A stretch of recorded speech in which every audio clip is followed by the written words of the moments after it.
Assalamualaikum warahmatullahi wabarakatuh Kang Bro. Ketemu dengan IWP Kang Mas. IWP tahu Cak, sampean pasti sudah menunggu tentang bagaimana race Sachsenring kemarin.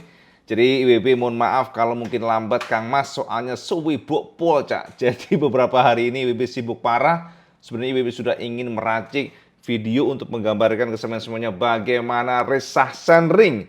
Race yang bisa kita katakan seru banget, luar biasa, buat Peko luar biasa, buat Marquez lebih jos gandos, buat Martin ternyata mentalnya memble Kang Mas. Nah, tenang Cak, kita akan bahas pelan-pelan satu persatu bagaimana race Sachsenring kemarin. Yang bisa kita katakan ini adalah race yang memang pastinya nggak akan dilupakan oleh Marc Marquez Cak. Karena kenapa?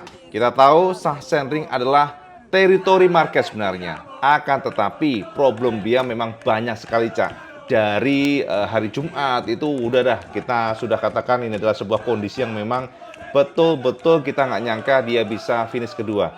Tapi kita akan mencoba membahas dari depan dulu, dari Martin dulu, kemudian Peko, lalu baru Marquez. Soalnya nanti kalau kita bahas Marquez terlalu banyak, takutnya Cak, ono sing sensitif Kang Mas. Ada yang ngatain, wah IWB fansnya Marquez, makanya Cak kita harus adil katanya gitu. Oke, jadi Kang Mas, kalau kita membahas mengenai bagaimana balap kemarin di Sachsenring, maka bisa kita simpulkan bahwa Jorge Martin sebenarnya adalah pembalap yang unbeatable. Kalau tidak crash. Sekali lagi, kalau tidak crash. Kenapa IWB katakan unbeatable? Karena ternyata ketika kita bongkar lap time-nya, ini gila Mas, Martin kencang banget. Martin adalah pembalap yang menorehkan lap time yang sangat kencang. The best atau fastest lap each rider-nya kita temukan Martin. Kita akan bongkar nanti. Dan namun Cak, Martin adalah pembalap ya, sorry to say, yang kita katakan adalah pembalap yang rada memble mentalnya Cak. Jadi nggak tahu ya, ini mentalnya kok gampang sekali, gampang jatuh, gampang grogi, sehingga membuat dia pun crash. Ini adalah sebuah kondisi yang mirip dengan Mandalika tahun kemarin. Dia leading saat itu di atas Peko Bagnaia, pertarungan dengan Peko Bagnaia. Akan tetapi dia nggak tenang, dia terlalu nge-push dan pada akhirnya dia crash. Ini terjadi lagi di Sachsenring Cak. Jadi baru di pertengahan musim, belum sampai the end of the season. Namun baru pertengahan musim dan dia pun crash. Ini artinya apa Kang Mas? Sorry to say. Dikatakan kalau dia seperti ini, maka besar kemungkinan Peko akan melenggang. Peko akan mempertahankan gelar juara dunianya, tidak diragukan jika sekali lagi mentalnya nggak berubah. Jadi teman-teman, Martin mengatakan bahwa dia sangat menyesal, ya.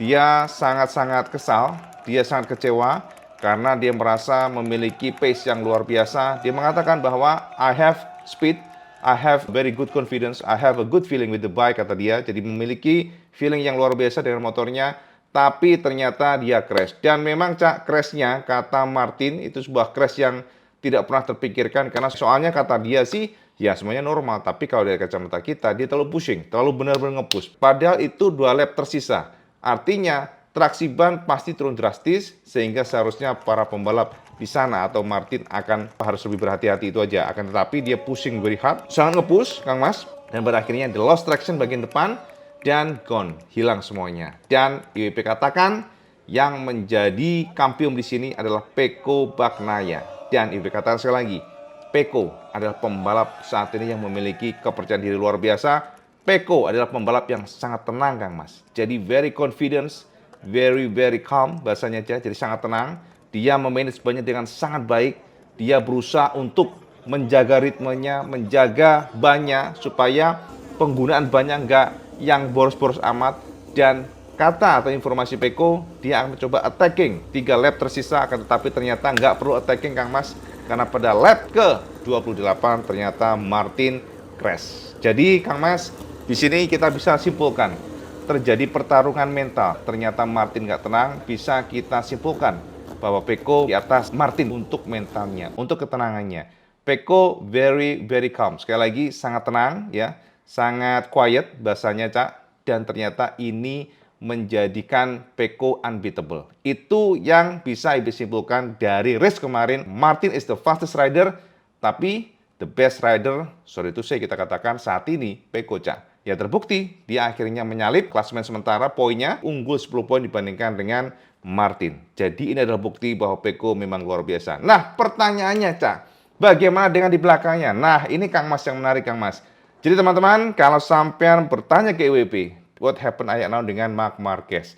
Dan what happened ayat naon pula dengan Morbidelli dan juga Alex Marquez. Ada apa dengan mereka? Untuk menggambarkan ke semuanya, Ibu sudah siapkan. Seperti apa sih detik-detik Morbidelli agresif banget. Kalau kita lihat sebenarnya racing line dari Marquez sudah sangat bagus, rapi. Dan Morbidelli memaksakan diri. Namun ini sah-sah saja dan Marquez pun ternyata juga mengatakan bahwa it's okay. Dia bilang ini adalah racing. Dan itu yang membuat justru Marquez menjadi kayak kesentil. Jadi klik mode dia bilang setelah dihantam Morbidelli, dia mengatakan menggunakan klik mode Marquez attacking. Jadi mark mode artinya dia attacking. Ini yang kita akan bongkar secara lap time. Dan inilah gambar bersama semuanya. Gambaran dari A sampai Z data-datanya biar sampean tahu seperti apa race kemarin, Cak. Sama itu saja di sini, Kang Mas. Jadi ini rekaman yang bisa Ibu share ke sampean semuanya. Detik-detik bagaimana Marc Marquez yang ditabrak ya. Kita katakan ditabrak walaupun ini adalah racing accident. Tapi memang kita perlu acungin jempol buat Morbidelli yang memiliki fighting luar biasa, Cak. Dan teman-teman pasti berujar, wah ini masalah Marquez. Nah, kadang-kadang haters kan begitu, Cak. Tapi apakah betul demikian? Karena semua mengatakan bahwa ini adalah Morbidelli mistake.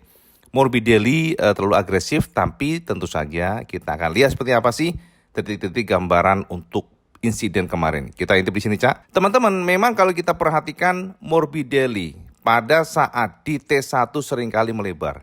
Itu adalah gaya dia mengambil racing line dan itu terjadi ternyata beberapa kali. Informasi yang dilemparkan Marquez ke media, dia melihat gaya atau karakter Morbidelli ini sudah ya sebelum-sebelumnya ya pada lap-lap sebelumnya itu sudah sangat kelihatan. Walaupun Marquez mengakui untuk menyalip GP24 tidak mudah karena motor ini memiliki akselerasi keluar tikon yang luar biasa, memiliki grip yang luar biasa, dan juga kekuatan braking yang luar biasa sehingga Marquez harus menunggu celah yang betul-betul pas untuk masuk. Itu konfirmasi Marquez. Dan ini yang kita dapatkan bagaimana Marquez sudah masuk ke racing line, jadi masuk ke dalam, dan posisi dari Morbidelli melebar, dan ternyata walaupun sudah masuk, Morbidelli tetap memaksa untuk mendapatkan racing line-nya kembali. Seperti ini, Cak. Oke? Jadi posisi Marquez sudah sedikit di depan dari Morbidelli, tapi Morbidelli nggak peduli, Kang Mas, seperti ini, lihat, yes, disambit, Cak. Nah, ya kan, kelihatan nggak sampean, goyang ya, yes, dihantam seperti ini, dan inilah kondisinya. Ini WP nggak bisa bayangin ya, kalau yang melakukan ini Marquez, wah bisa rame, Cak. Iso cucu-cucuan sambit-sambitan, ya, keplak-keplakan, Cak. Nah dari sini, yes, racing line sekali lagi kita lihat. Racing line masuk, Marquez sudah di depan Morbidelli, tapi Morbidelli masuk lagi, memaksa, disikat Marquez. Sorry, gambarnya jelek. Oke, yes, ya goyang, dihantam. Untungnya tidak ada yang crash, dan Marquez mengakui bahwa this is racing, it's no problem kata dia. Cuman dia nggak menyangka manuver dari Morbidelli ini di luar dugaan dia. Karena secara normal seharusnya memang Morbidelli harusnya ya sudah berada di belakangnya dia dan tidak memaksakan diri. Dan ini fakta yang bisa kita lihat detik-detik bagaimana posisi Franco Morbidelli yang sudah di belakang Marquez seperti ini posisinya ini. Yang jauh banget Marquez masuk dari dalam dan Morbidelli tetap memaksa masuk, disikat Marquez. Nah lihat kan, perhatikan bagaimana momentum akselerasi dari GP24 yang memang luar biasa. Yes, tuh dihajar dan nyaris jatuh. Ya, itu kira-kira saya gambaran bersama semuanya. Insiden Morbidelli yang membuat Marquez pun berkata, klik, dia langsung menggunakan atau gara-gara ya rada marah, tapi marah bukan gara-gara ditabrak. Marah dengan kondisinya di anjlok. Inilah gambaran kesampaian semuanya. Bagaimana lap time dari Pecco dan juga Marc Marquez, Cak. Jadi tidak ada rahasia di antara kita. Kita bongkar pelan-pelan semuanya. Apakah betul Marc Marquez memang kencang? Dan apakah betul secara pace yang sekarang pun berhasil podium kedua ini memang pantas untuk mengisi posisi 2? Nah teman-teman semuanya, kemarin kita perhatikan pada saat Sachsenring, semua pembalap khususnya Marquez dan juga Pecco menggunakan ban depan mode slick hard. Artinya kompon yang keras dan juga belakangnya medium, mengantisipasi kondisi yang memang sedikit panas dibandingkan dengan sehari sebelumnya pada saat sprint race. Dan teman-teman kita perhatikan di sini Kang Mas langsung ya. Jadi komparasi Lap by lap, kita perhatikan pada lap pertama, bisa kita pastikan secara umum maka Pecco memang semua pace ya, jadi pace-nya di atas Marc Marquez. Jadi ini adalah kotak-kotak ini merupakan konfirmasi kesamaan semuanya. Ketika kotak ini artinya Marquez lebih kencang dibandingkan dengan Pecco. Ternyata memang Pecco Bagnaia secara speed mayoritas unggul dibandingkan dengan Marquez walaupun tipis. Kita lihat di sini Cak komparasinya pada lap pertama, Marquez dibandingkan dengan Pecco sudah lebih kencang Pecco. Kedua pun demikian Cak, di mana Pecco menorehkan 1 menit 21 sementara 158 ya, sementara Marquez 1 menit 21 427.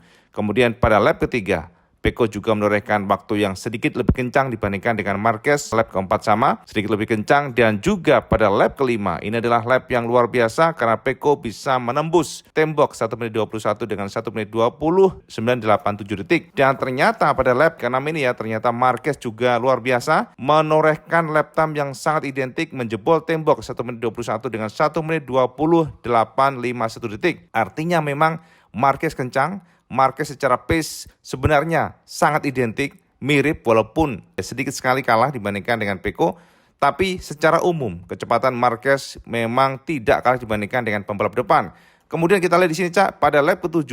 Bahkan kita perhatikan di sini Marc Marquez lebih kencang dibandingkan dengan Pecco, di mana Pecco menorehkan 1 menit 21 342 detik. Sementara Marquez menorehkan lap time yang lebih kencang 1 menit 21 091 detik. Dan bahkan pada lap ke-8 Marquez menorehkan lap time yang luar biasa, di mana Marc mampu menorehkan lap time 1 menit 20 809 detik. Atau ini bisa kita katakan adalah torehan fastest lap Marc pada saat di Sachsenring kemarin. Dan di saat itu pula kita lihat Pecco hanya menorehkan waktu 1 menit 21 055 detik. Artinya lap ke-8 ini Marquez lebih kencang, cukup lumayan dibandingkan dengan Pecco.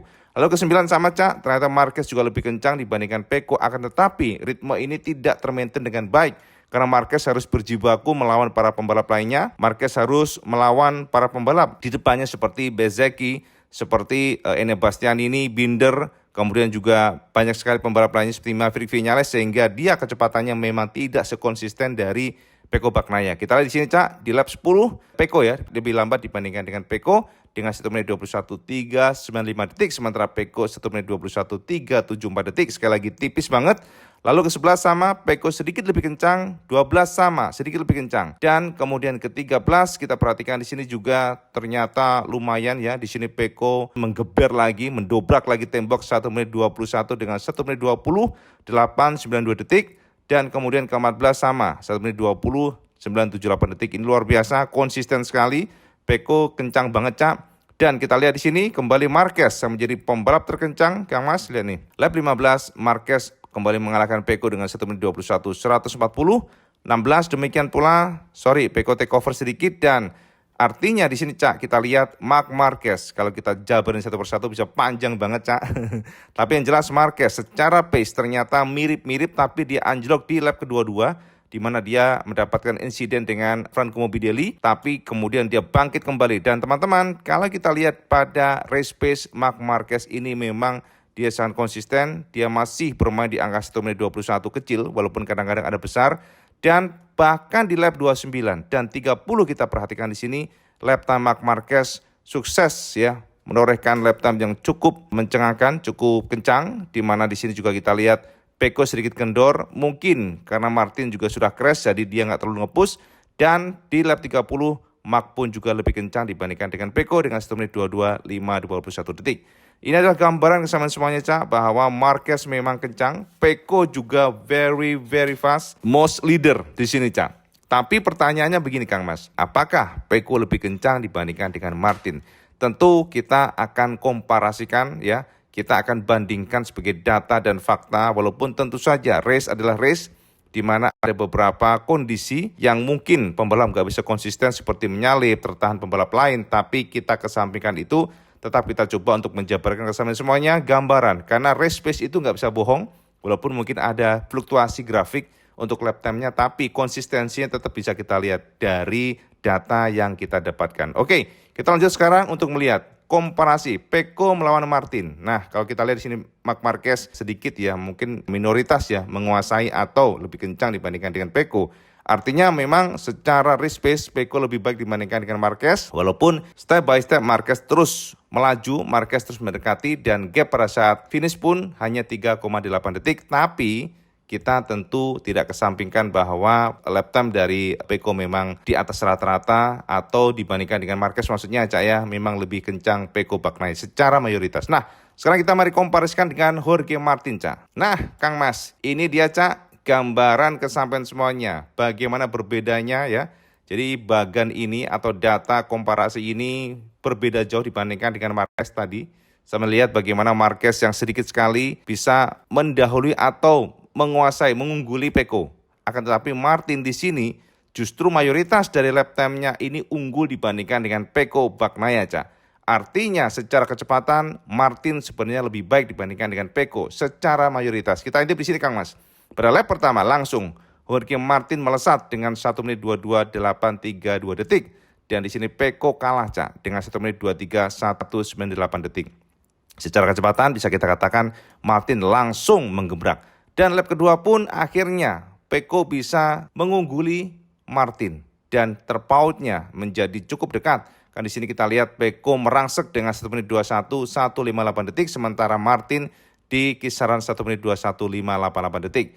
Namun kemudian juga di lap ketiga Cak, ternyata juga Martin mencoba untuk mengkompensasi bagaimana Peko semakin mendekati dan kita lihat di sini Kang Mas, sebenarnya ini Cak, ini adalah gambaran lap time secara umum ya, tapi adu salib terjadi pada mereka. Jadi kalau kita lihat pada race kemarin ada adu salib lah ya antara Peko dan Martin, tapi pada akhirnya Martin melesat dan juga kita lihat di sini Cak bahwa di lap keempat, lap ke-6, 7, 8, 9, 10, 11 itu adalah Martin yang menguasai Cak. Jadi semua mayoritas lap time di sini kita komparasikan adalah Martin yang menguasai. Dia atau Martin hanya kalah di lap 12, 13, 14. Namun di lap 15 sekali lagi Martin kembali mengungguli Peko. Kemudian 17 ya mengungguli Peko 20, 21, 22, 23. Ternyata Martin juga unggul dari Peko dan 26 ternyata juga unggul dari Peko. Secara mayoritas demikian. Akan tetapi Cak, nah ini menarik Kang Mas. Akan tetapi pada lap ke-27, 28 kita lihat di sini ternyata Peko mencoba untuk merangsek. Peko memiliki kecepatan dan Peko berusaha untuk mendekati Martin. Kita lihat di sini di lap 27 di mana ternyata Peko mencoba untuk mendekatkan gapnya dan di sini kita lihat torehan lap time yang luar biasa 1 menit 21.075 detik. Di saat di lap ke-27 itu Martin menorehkan waktu atau lap time 1 menit 21.206 detik. Dan kemudian akan tetapi, nah Kang Mas di lap ke-28 ternyata Martin merespon ya. Martin mencoba untuk mengkompensasi sebelumnya dan kita lihat di sini lap 28 mereka identik hanya sepersekian ribu detik ya bahasanya sepersekian detik lah bahwa Martin sedikit di bawah dari Peko. Tapi secara umum ini nggak akan bergeser Cak. Jadi secara pace bisa kita katakan Martin ini sebenarnya sangat bagus bahkan lebih bagus dibandingkan dengan Peko. Akan tetapi di lap 28 inilah bencana terjadi. 29 mungkin ya dua last lap terakhir Martin crash dan akhirnya tanpa menorehkan lap time dan 29.30 akhirnya gone. Jadi hilang Kang Mas. Nah, kesimpulan dari semua penjabaran ini, data ini, maka bisa kita katakan secara skill Martin di Sachsenring lebih unggul dibandingkan dengan Peko secara lap time Cak. Jadi walaupun Peko seolah-olah bisa mendekati tapi secara gap mereka tetap sama di 0,7, 0,6 detik itu berkali-kali maju mundur sampai dengan lap 28. Akan tetapi ternyata mental Martin Cak anjlok Kang Mas. Ini kelemahan Martin ya dari kacamata kita. Jadi inilah gambaran kesampaian bahwa mental Martin memang gampang grogi Kang Mas ya. Orangnya gampang grogi pada secara skill bisa kita katakan sebenarnya Martin adalah the best di Sachsenring. Namun race is race, hasilnya itulah fakta bahwa Martin crash dan Peko menjadi pemenang. Itu Cak ya gambaran kesamaan semuanya tentang lap time dari kedua pembalap yang memang bersaing ketat di depan Sachsenring kemarin. Dan sekarang kita intip dari komparasi untuk Marquez dengan Alex Marquez. Betulkah Alex Marquez memang ngalah dengan Marc Marquez? Nah Kang Mas, ini gambaran buat sampean semuanya.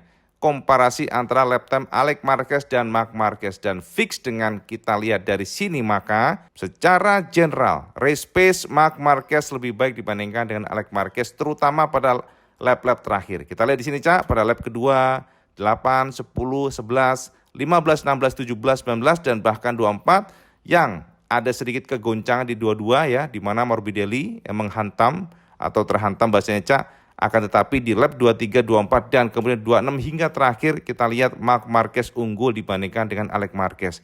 Jadi Kang Mas, kalau sampai bertanya mengenai bagaimana dengan kemenangan Marc Marquez, ya kita lihat race pace-nya nggak bisa bohong. Race pace atau kecepatan dari Marc Marquez sebenarnya lebih baik dibandingkan dengan Alex Marquez. Ini gambarnya Kang Mas ya, mayoritas terutama pada last lap atau pada lap-lap terakhir ternyata memang kecepatan dari Marc Marquez lebih baik, at least dari sini Cak. Nah Kang Mas, jadi klasifikasi setelah 30 lap atau 110,13 km maka sama tahu sendiri, Pecco is the best, Pecco juara, Pecco tak terbantahkan menjadi juara di Sachsenring, memiliki mental dan kekuatan dari sisi psikologis dan mampu membuat grogi Jorge Martin. Pecco juara. Kedua, Marc Marquez luar biasa yang start dari 13 dengan kondisi yang badannya masih belum fit, meminum painkiller, ternyata dia masih mampu menjadi pembalap yang finish kedua dengan gap 3,8 detik. Kemudian ketiga Alex Marquez, ini adalah podium bersaudara yang harus dirayakan Cak. Kemudian juga keempat Enea Bastianini. 5 Morbidelli yang bagus banget tapi sayang sekali dia tidak mampu memanage bannya sehingga di end of the lap dia merasa bahwa traksi sudah habis. Lalu 6 Miguel Oliveira, 7 Pedro Acosta, 8 Bezzecchi, 9 Brad Binder, Raul Fernandez 10. Dan di sini kita lihat ternyata Fabio Quartararo cukup baik Cak. Dia bisa merangsek hampir ke 10 besar dan di posisi 10 artinya, dan kita lihat gapnya terpaut 17,2 detik dibandingkan dengan Pecco. Lalu Maverick Viñales 12, Miller 13, Nakagami 14, Luca Marini 15. Luca ini adalah pembalap yang akhirnya mendapatkan poin setelah ada keuntungan di sana. Jadi ada 3 pembalap kena tire pressure penalty dan itu membuat Luca Marini akhirnya naik ke atas dan di posisi 15 ini adalah poin pertama Luca. 16 Fernandez dan 17 Johan Zarco, Mir 18, 19 Remy Gardner dan Steven Bradl 20. Ini Cak ya kira-kira gambar bersama semuanya dan kita intip bagaimana dengan fast lap ridernya Kang Mas. Nah untuk fast lap rider fix kita katakan Martin is the best Kang Mas. Martin tak terbantahkan, kencang banget. Martin menorehkan waktu 1 menit 26,67 detik. Dan ternyata Cak yang menjadi pembalap kedua yang fastest adalah Marc Marquez Kang Mas. Artinya simulasi kita ya bisa kita katakan real.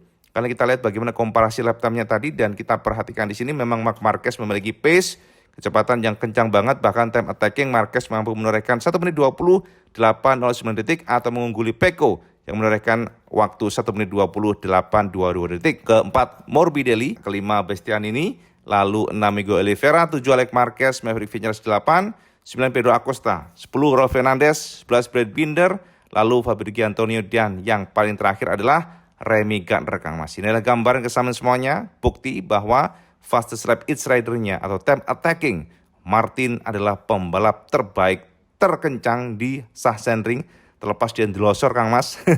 Dan Marc Marquez masih menjadi pembalap yang juga luar biasa dengan segala keterbatasan. Dan akhirnya kita bisa katakan ini adalah balapan yang seru kemarin Cak. Dan terakhir Kang Mas, bagaimana dengan World Standing Championship?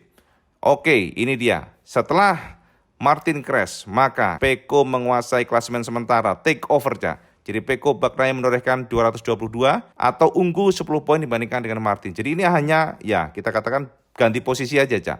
Martin terpaut 10 dibandingkan dengan Pecco. Sementara Marc Marquez terpaut 56 atau Marquez menorehkan angka 166 poin. Di belakangnya membuntuti Bastianini dengan 155 poin. Maverick Viñales kelima, Pedro Acosta ke-6, 7 Binder, 8 Fabio Antonio, Espargaro 9 dan Alex Marquez 10, Morbidelli 11, Bezzecchi 12. Lalu yang terakhir adalah kita lihat di sini Cak, Savadori ya. Tentu saja Savadori adalah test rider, tapi yang terakhir yang menjadi pembalap tetap adalah Luca Marini dengan 1 poin akhirnya Cak setelah ada penalti tire pressure untuk 3 pembalap lainnya. Nah, kemudian konstruktor udahlah Cak kita nggak bahas ya, Ducati, Aprilia, KTM masih sama Cak, Yamaha, Honda terakhir. Dan yang tim tetap Ducati Lenovo, Pramac Racing kedua, Gresini ketiga, 4 Aprilia, 5 Pertamina, Enduro VR46, dan yang terakhir adalah Repsol Honda Team. Nah, Cak, wis dapat gambaran semuanya ya. Semuanya tertata dengan gamblang, disuguhkan kesampaian dengan jelas sekali. Jadi sampai bisa menyimpulkan dari sana apa yang terjadi, bagaimana, apa, dan lain sebagainya. Teman-teman, sampai terus ingat sekali lagi, Marquez kemarin adalah Marquez yang berbeda, Marquez yang cedera, Marquez yang mengalami patah di jarinya, Marquez yang mengalami problem dengan memar di bagian rusuknya. Dan informasi kita dapatkan, Mark ternyata susah bernafas di awal, akan tetapi dia menggunakan atau meminum painkiller yang sangat keras ya, tentu saja sesuai dengan maksimal dari MotoGP regulation. Dan ternyata Cak, dia bisa melakukan itu, dan tahu nggak sampean, ternyata pasca tabrakan Cak, jadi pada saat tabrakan, ternyata airbag dari racing suit dari Marquez itu mengembang Kang Mas. Jadi airbagnya mengembang dan itu membuat dia sempat sesak nafas, dia sempat tidak bisa bergerak dengan leluasa, dan itu menyakitkan bagi tulang rusuknya, dan ternyata juga visornya pecah. Namun Marquez katakan, ya kita jujuran ya, kita harus katakan acungan jempol lah buat Marquez. Itu ada suguhan yang luar biasa buat kita semuanya. Dan Cak, bukan hanya kita Kang Mas, karena IWB mendapatkan konfirmasi dari Frankie Charchedi, seorang kru kepala chief yang ya sama tahu sendiri pengalaman dengan Suzuki cukup lama dan sekarang bersama Gresini. Dan ternyata Charchedi mengatakan bahwa yang dilakukan Marquez adalah extraordinary, yang dilakukan Marquez adalah sesuatu hal yang langka, talenta yang luar biasa, yang bilang itu Charchedi Cak, bukan IWB. Dan itulah dikatakan oleh Charchedi yang kita terjemahkan dari MotoGP, ya. Bagian Mark yang frustasi di posisi 13, Mark kesulitan dengan kesakitnya, Mark kesulitan dengan feelingnya, dan ternyata setelah ada pertarungan di track, termasuk juga ada clash dengan Morbidelli, justru Mark langsung melesat. Dan ini pernyataan dari Frankie Charchedi, kepala Chief Technician, Chief Engineering dari Gresini Ducati. Berikut kata Frankie yang kita terjemahkan dari MotoGP. Sepertinya pasca benturan dengan Morbidelli, adrenalin mengambil alih. Marc Marquez mencetak sektor tercepatnya. Tercepat pertamanya selama race justru tanpa visor, tanpa pelindung angin.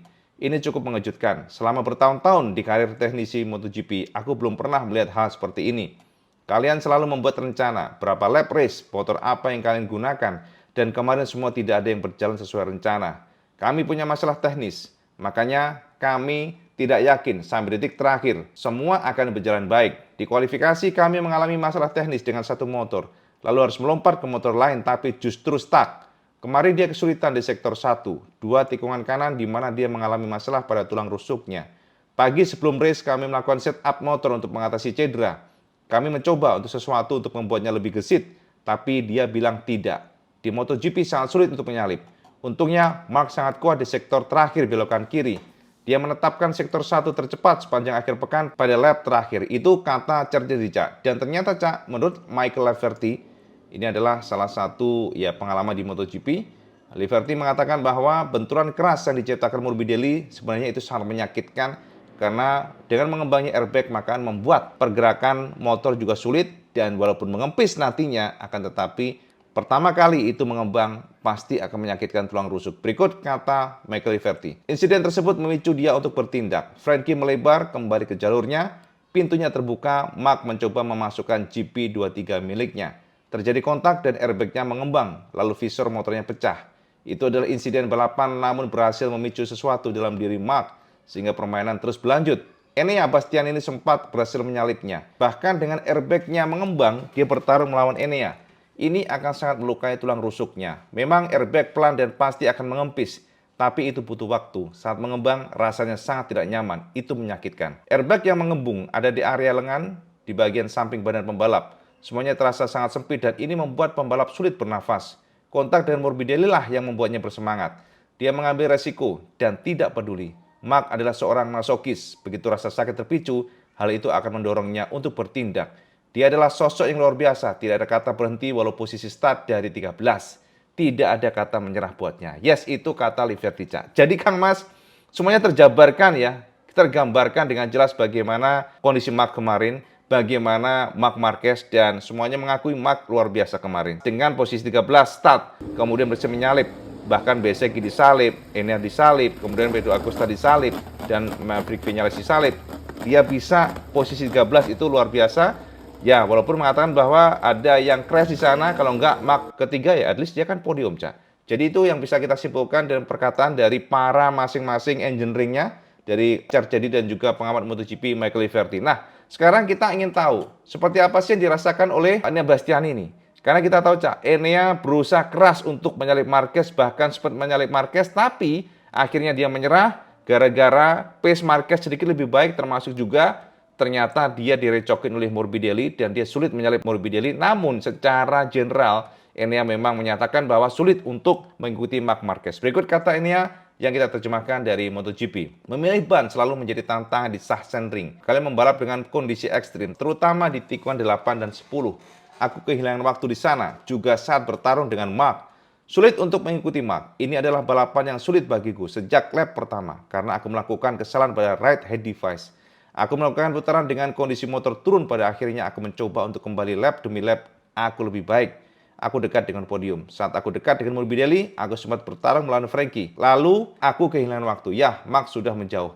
Tidak ada harapan lagi, kami harus mengambil langkah maju dan dalam kualifikasi kami tidak dapat sepenuhnya memanfaatkan potensi ban baru. Itu kata Enea Bastianini. Nah, teman-teman, dari sekian itu, pastinya kita juga penasaran apa pernyataan dari Marquez setelah dia finish kedua. Setelah dia berhasil melakukan manuver, manuver artinya berhasil mempertahankan posisinya walaupun sempat digedor Enea setelah ada insiden dengan Morbidelli, dan ternyata Marquez tidak menyatakan hal yang negatif tentang Morbidelli. Marquez hanya mengatakan bahwa dia sangat happy. Bahkan kalau disuruh memilih antara dia juara bersama saudaranya, dia akan memilih podium 2. Podium bersama saudaranya. Itu kata Marquez, Berikut kata Marc yang kita terjemahkan dari MotoGP. Aku merasa seperti menang. Maksudku ini adalah perasaan yang aku rasakan. Aku sangat senang bisa berbagi podium dengan saudaraku. Itu adalah hari yang tidak akan pernah aku lupakan karena akan sulit terulang di masa depan. Sejujurnya, musim ini aku katakan tidak mungkin mengulanginya. Kenapa? Karena sulit bagiku untuk naik podium. Bagi dia juga. Jadi kami melihat dalam satu podium di hari Minggu ada sesuatu hal yang langka. Dia pembalap yang sangat berbakat dan hari ini dia menunjukkannya. Aku harap ayah dan ibuku menikmatinya karena mungkin ini terakhir kalinya kami berbagi podium. Kami akan menikmatinya seolah-olah ini yang terakhir kalinya. Saat aku mengejar adikku, aku berpikir, apakah aku bisa mendekatinya? Apakah aku bisa menyalipnya? Apa yang bisa aku lakukan? Menyerang? Mengambil resiko, jika terjadi sesuatu bagaimana? Maksudku, itu juga merupakan podium berharga baginya. Tapi saat itulah Martin crash. Ya, itu bagus buat kami karena ini adalah balapan dan kami berdua akhirnya naik podium. Untuk balapan, jujur kami tidak memiliki akhir pekan yang bagus. Kami mengalami banyak masalah teknis dan aku membuat kesalahan besar di tikungan 11 yang mempengaruhi segalanya. Aku tidak menyangka bisa podium, tapi yang pertama dan terpenting adalah hari ini aku bangkit dan merasa lebih baik.